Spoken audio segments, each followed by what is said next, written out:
विदर्भातील प्रत्येक घरी आठवड्यातून एकदा तरी वांग्याची भाजी नक्कीच बनवल्या जाते आणि ही वांग्याची भाजी बनवण्याचे विदर्भामध्ये भरपूर वेगवेगळे प्रकार आहे. त्यातलाच एक प्रसिद्ध भाजीचा प्रकार मी तुम्हाला दाखवणार आहे, ते म्हणजे सोले वांगे.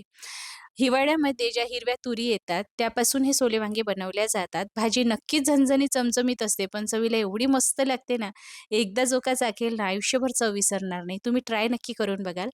तर इथे मी पोपटी रंगाची वांगी घेतलेली आहे. छोटी आणि कोवळी वांगी घ्यायची. याची भाजी कडवट होत नाही आणि चवीला छान लागते. वांगी शिजायला सुद्धा जास्त वेळ लागणार नाही. चिरायची आणि अशी पाण्यामध्ये बुडवून ठेवायची म्हणजे काळी पडणार नाही. इथे मी 2 मध्यम आकाराचे कांदे, 1 मोठा टोमॅटो आणि हिरव्या तुरीच्या शेंगा असतात ना, त्याचे दाणे सोलून ठेवलेले आहे. आता या शेंगा बाजारामध्ये उपलब्ध व्हायला लागलेल्या आहे, त्यामुळे सहज तुम्हाला मिळतील. नक्की करून बघा. खूप आवडेल तुम्हाला आणि घरच्यांना सुद्धा खूप आवडेल. तर इथे मी जे कांदे घेतलेले होते ना 2 ते सोलून असे जाडसर चिरून मिक्सरला घातलेले आहे. जो टोमॅटो घेतलेला होता तो सुद्धा असा जाडसर चिरून मिक्सरला घालते आहे. सोले वांगे बनवण्याच्या सुद्धा खूप वेगवेगळ्या पद्धती असतात. कांदा, खोबरं भाजून वाटण तयार करून सुद्धा ही भाजी तयार केली जाते, पण त्यासाठी भरपूर वेळ लागतो. ही भाजी बनवायला अगदी सोपी आहे. फक्त एकच वाटण घालायचं आणि भन्नाट भाजी तयार होईल. लसूण, आलं, कोथिंबीर, किसलेलं थोडं सुकं खोबरं घालायचं आणि पाणी न घालता याचं वाटण तयार करायचं. कारण आपण कांदा आणि टोमॅटो घातलेला होता ना, तर त्याच पाण्यामध्ये हे छान वाटून तयार होतं. पाणी घालण्याची गरज पडणार नाही. इथे एका पातेल्यामध्ये मी पाणी गरम करायला ठेवलेलं आहे. यामध्ये मी सोले उकळून घेते आहे. शिजवून घेणं खूप गरजेचं आहे, कारण सोले शिजायला भरपूर वेळ लागतो. असे वेगळे शिजवून घ्याल ना, तर लवकर शिजून जातात आणि जास्तीचं पाणी उकळायला ठेवायचं, म्हणजे तेच पाणी आपण भाजीसाठी सुद्धा वापरू शकतो. तेल गरम झालं की मोहरी आणि जिरे घालायचं आणि खडा मसाला हा तयार करण्यासाठी मी स्टारफूल, मोठी वेलची, लवंग, थोडी मिरे घातले, जावित्री, हिरवी वेलची आणि मोठी वेलची घातलेली होती. याला असं जाडसर मिक्सरला फिरवून घ्यायचं. हा खडा मसाला तयार झाला. विदर्भातील बऱ्याचशा भाज्यांमध्ये या खडा मसाल्याचा वापर केला जातो. आता लगेच यामध्ये तयार केलेली पेस्ट घालायची आहे. या भाजीसाठी हे जे वाटण आपण तयार केलेलं आहे ना, हे तुम्ही फक्त वांग्याच्या भाजीसाठीच नाही, तर कुठलीही झणझणीत चमचमीत रस्सा भाजी तयार करायची असेल ना, तर त्यासाठी वापरून बघा. खरंच खूप चविष्ट भाजी तयार होईल. तर इथे आपण काही कोरडे मसाले घालतो आहे. सर्वात आधी लाल तिखट, अर्धा चमचा हळद, धनेपूड, थोडं आमचूर पावडर घातलेलं आहे. कसुरी मेथी अशी हातावर चोळून घालायची आणि हे मसाले सुद्धा छान परतून घ्यायचे. मसाले 2 ते 3 मिनिटासाठी छान परतून झाले, की यामध्ये आपल्याला गरम पाणी घालायचं आहे. तर सोले शिजवण्यासाठी जे पाणी मी घेतलेलं होतं ना, तेच पाणी यामध्ये घालते आहे. ग्रेव्ही थोडी पातळ करून घ्यायची. आता या भाजीला अजून चविष्ट बनवण्यासाठी मी इथे माऊली स्पेशल काळा मसाला घालते आहे. यामुळे भाजीला अगदी गावरान चव येते, पारंपरिक चव येते.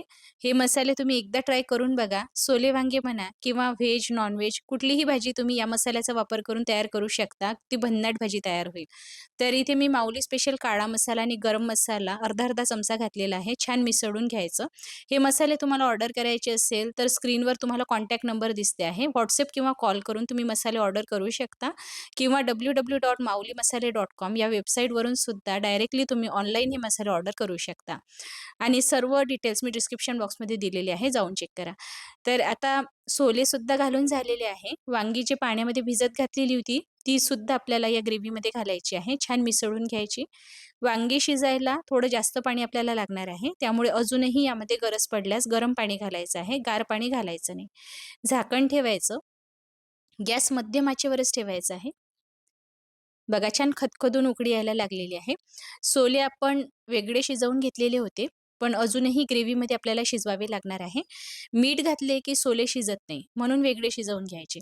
तर आता मी सर्वात शेवटी इथे मीठ घालते आहे. झाकण ठेवायचं. तर इथे बघू शकता वांगी मऊ पडायला लागलेली आहे.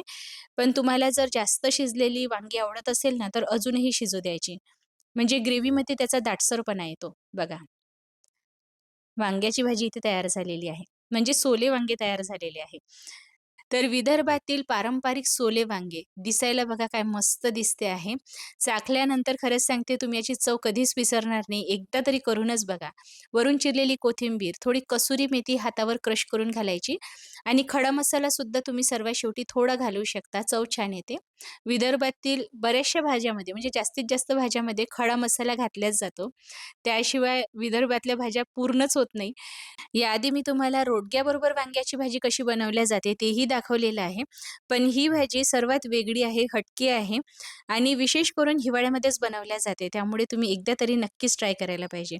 तुम्हाला आजची ही रेसिपी कशी वाटली मला कमेंट करून नक्की कळवा. जर आवडली असेल तर लाईक, शेअर नक्की करा आणि अशाच नवनवीन रेसिपी पुढेही बघण्यासाठी घरोघरी अन्नपूर्णा या यूट्यूब चॅनलला नक्की सबस्क्राईब करा आणि फेसबुक पेजला फॉलो करायला विसरू नका. लवकरच भेट होईल. तोपर्यंत व्हिडिओ बघण्यासाठी तुमचे मनःपूर्वक आभार.